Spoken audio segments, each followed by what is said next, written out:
How about this show? Wasn't it a goodie, huh?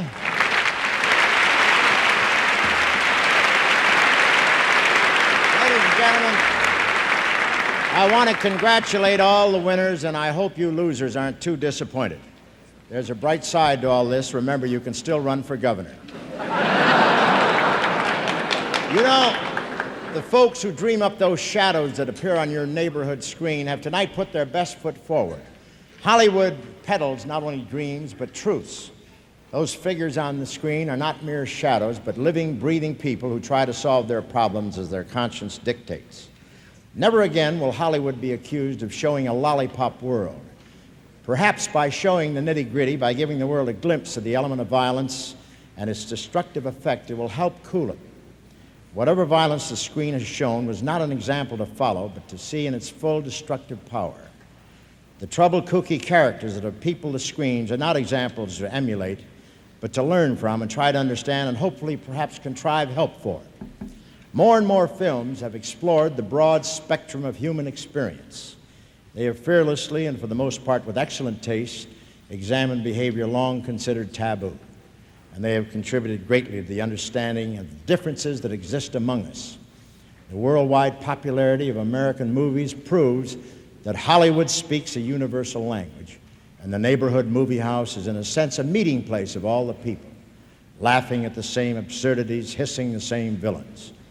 Perhaps a time will come when all the fighting will be for a place in line outside the theater or a better seat inside. I hope so. Films are a mirror held up to nature. Perhaps if we take a good look at ourselves, we'll walk out of that dark movie house just a little better, a little clearer on what the world is all about. To show you what our American film industry can do, I'd like to tell you of a remarkable thing that happened last March 24th. On that night, 1,000 U.S. theaters showed a new film about Dr. Martin Luther King.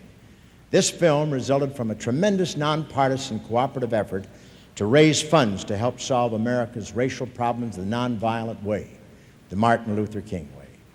The National Association of Theater Owners opened their theaters free of charge, with all funds going directly to the King Fund. The response to this film was so good that it will be shown in major cities. The production and showing of this remarkable film is evidence of our industry's eagerness to respond to and participate in the struggle to resolve one of the nation's most pressing problems. This involvement must not only be continued, but broadened until films are a positive force wherever men of goodwill strive to improve the quality of life. Film is the universal language. It has the potential to make the whole world one. I am confident we will meet this great challenge. Thank you. Good night.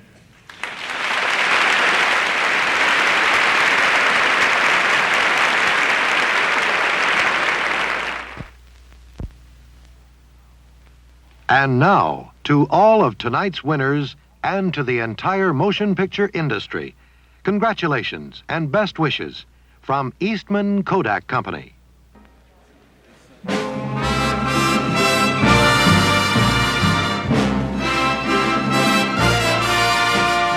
Midnight Cowboy, O'Donnell 31, and The Damned, rated X. No one under 17 admitted. Alice's Restaurant, Last Summer, Bob and Carol and Ted and Alice, and Easy Rider, all rated R, restricted. Under 17 requires accompanying parent or adult guardian. Hank Sims speaking.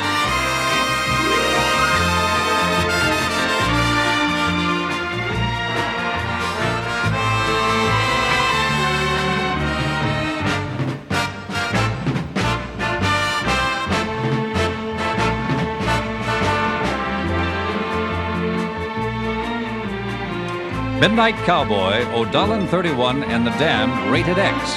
No one under 17 admitted. Alice's Restaurant, Last Summer, Bob and Carol and Ted and Alice, and Easy Rider, all rated R, restricted. Under 17 requires accompanying parent or adult guardian. Hank Sims speaking.